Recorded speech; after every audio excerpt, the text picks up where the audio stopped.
Bom dia a todos, graça e paz em nome de Jesus, que Deus te abençoe, que a graça do nosso Senhor Jesus Cristo, o amor do Pai, a comunhão do Espírito esteja sobre você, sobre a tua casa, em nome de Jesus. Este é o dia que o Senhor fez, nele eu me alegrarei, amém? Lembre-se, maior é aquele que está com você, que está conosco, do que aqueles que estão contra nós. Você não vai andar nesse dia sozinho, você não vai andar nesse dia sozinha, ande com o Senhor está andando com você, amém? Está indo com você, está dando ordem aos seus anjos a teu respeito, em nome de Jesus. Não deixe que a tristeza, a angústia, a preocupação derrubem, te faça ficar prostrado, prostrada, mas levante-se com fé, amém? Por isso que nós lemos a palavra de Deus, porque a palavra de Deus, ela nos dá fé. A fé vem pelo ouvir e ouvir a palavra de Deus. Ela nos alimenta e o Senhor vai estar com você nesse dia, amém? Abra a tua Bíblia, lá em Marcos capítulo 3,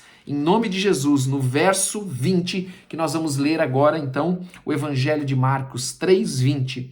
Abriu aí? Achou? Amém? Na sua Bíblia? Glória a Deus. Aleluia. Vamos lá. 3:20. Então, ele foi para sua casa. Não obstante, a multidão afluiu de novo. Lembra que nós falamos sobre isso ontem de manhã. Eles não tinham sossego, amém? Eles trabalhavam muito, a ponto de eles terem que usar de estratégias de planejamento para poderem descansar, para poderem pregar a palavra, porque as pessoas queriam tocar em Jesus, as pessoas queriam chegar perto de Jesus, as pessoas queriam ouvir Jesus, e eu ontem deixei essa pergunta no ar para você: quem você é na multidão? A multidão só de espectadores, ou você é aquele discípulo envolvido, ou você é um discípulo comprometido, amém? Que se compromete, que está junto de Jesus. E então diz aqui que de tal modo que nem podiam comer, eles não tinham tempo nem para comer, de tanta gente que vinha de tantos lugares atrás de Jesus. E quando os parentes de Jesus ouviram isso, saíram para o prender. Os parentes de Jesus ainda não eram convertidos. A palavra do Senhor diz que o profeta, ele só não tem honra na sua casa. Amém? O profeta não tem honra na sua casa. Por quê? Porque eles não reconhecem, né, o profeta, porque eles não reconheciam Jesus. Amém? Eles deviam, eu imagino que eles deveriam pensar o mesmo que acontece conosco. Não, mas esse aí eu conheço. Isso aí cresceu comigo. Eu conheço ele.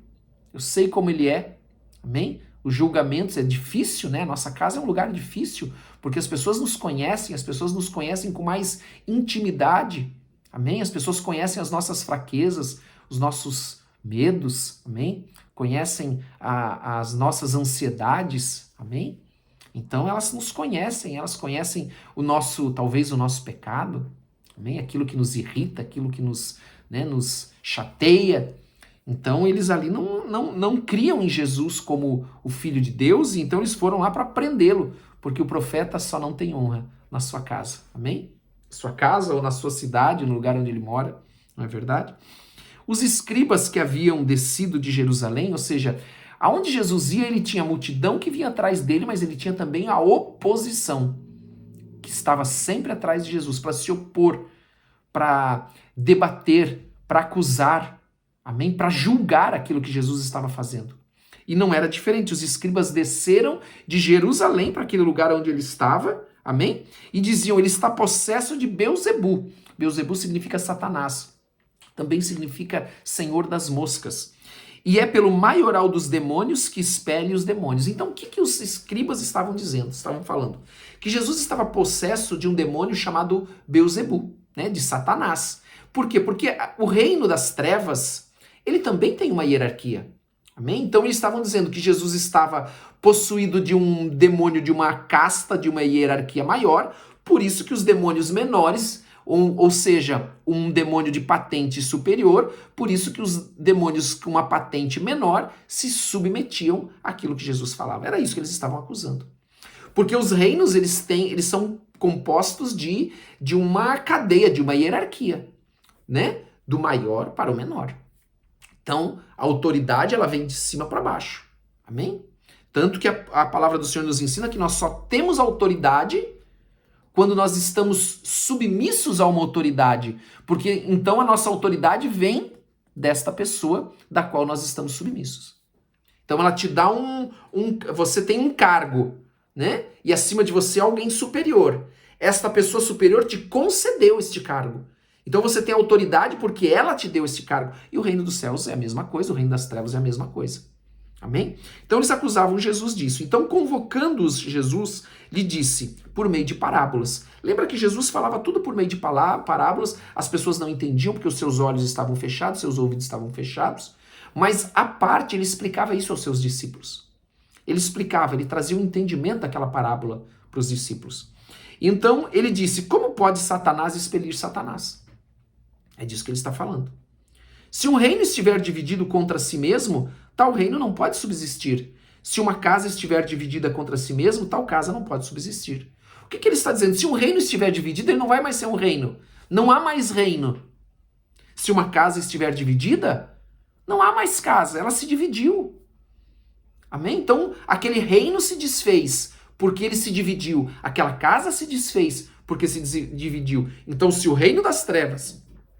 Se Satanás expulsa Satanás, ele está dizendo, então já não existe mais reino das trevas, mas ele continua existindo. Amém? E então ele diz assim, ó, se pois Satanás se levantar contra si mesmo e está dividido, não pode subsistir, mas perece. Amém? Então o seu reino já não existe mais. Ele já não tem mais reino, porque o seu reino se dividiu, o seu reino se desfez. Porque esta cadeia de autoridade concede, né, forma o reino, amém? Do maior para o menor. Aí ele continua no versículo 27 dizendo, ninguém pode entrar na casa do valente para roubar-lhe os bens sem primeiro amarrá-lo, e só então saqueará a casa. Então o que Jesus está dizendo aqui? Que Jesus está entrando na casa, no reino das trevas, na casa do valente, e como ele tem autoridade maior do que qualquer um, do maior ao menor neste reino, a autoridade é de Jesus, ele tem toda a autoridade, então ele está amarrando o valente e está saqueando a sua casa. E quem que ele está saqueando? Quem que ele está roubando? Quem que ele está resgatando, que é o termo correto? Eu e você. Eu e você fomos resgatados das trevas porque Jesus, com a sua autoridade, amarrou o valente, porque nem Satanás, nenhum demônio, nem Satanás, nenhum demônio, desculpe, tem autoridade maior do que Jesus. Eles precisam e eles devem se submeter a Jesus Cristo. Eles devem se submeter a Jesus, porque ele tem toda a autoridade. Então eles se submetem, Jesus pode entrar na sua casa, amarrá-los e tirar e resgatar aqueles que estão presos. Amém? É disso que ele está falando. Que bênção, amém? Porque eu e você fomos resgatados dessa forma.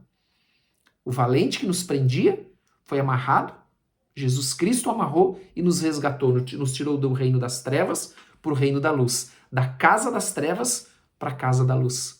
Amém? E então ele continua ainda dizendo, amém? No versículo 28, em verdade vos digo que tudo será perdoado aos filhos dos homens, os pecados e as blasfêmias que proferirem. Então todos os pecados e blasfêmias serão perdoados, desde quando você se arrependa, peça perdão e procure não praticar, não fazer mais aquilo. Amém?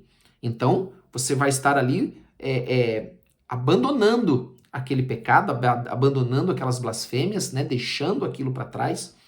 E aí ele continua no versículo 29. Mas aquele que blasfemar contra o Espírito Santo não tem perdão para sempre, visto que é réu de pecado eterno. O que significa blasfemar contra o Espírito Santo que não tem perdão, pastor? Blasfemar contra o Espírito Santo é atribuir a obra do Espírito Santo e declarar que aquela obra, aquilo que o Espírito Santo está falando, está fazendo, é do diabo, é das trevas. Então ele está dizendo, mas aquele que blasfemar contra o Espírito Santo não tem perdão para sempre, visto que é réu de pecado eterno, porque atribuiu a Satanás, amém?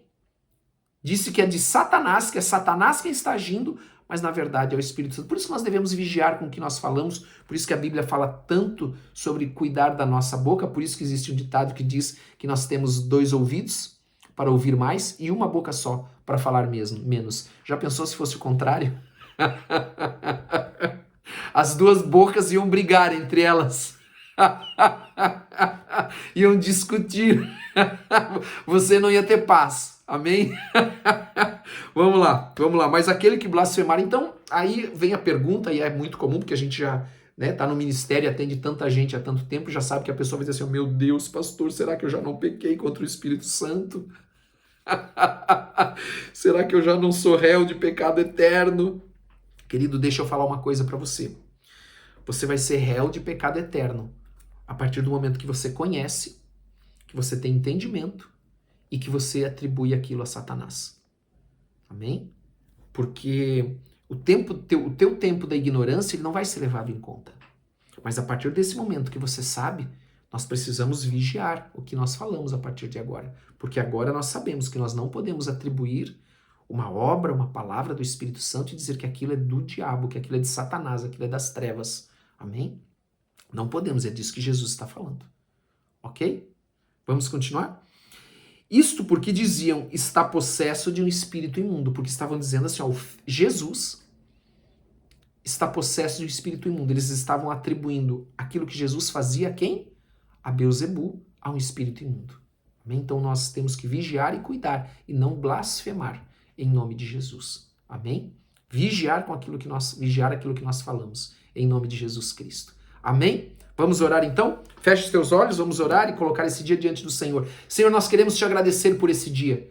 Pedimos a Deus que o Senhor nos abençoe, cubra as nossas vidas com o sangue de Jesus, que o Senhor venha nos renovar no corpo, na alma e no espírito, nos dar um renovo, uma força nova em nome de Jesus. Derrama do teu espírito sobre nós, traz uma porção dobrada do teu espírito em nome de Jesus Cristo. Nos dá um coração, Pai, novo, um coração de carne, um coração que não esteja endurecido pelo pecado. Abre os nossos olhos e os nossos ouvidos, abre o nosso entendimento e livra-nos, Senhor, de blasfemar contra o Espírito Santo.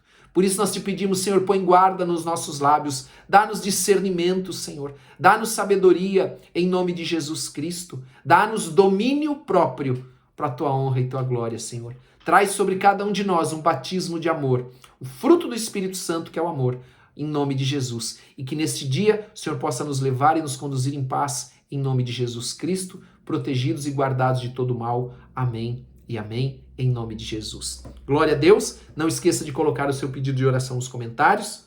Também não esqueça de dar like, de divulgar, amém? Para que outras pessoas possam ser abençoadas também por essa palavra, em nome de Jesus. Amém? Um grande abraço para todos. Deus abençoe e tenha um bom dia.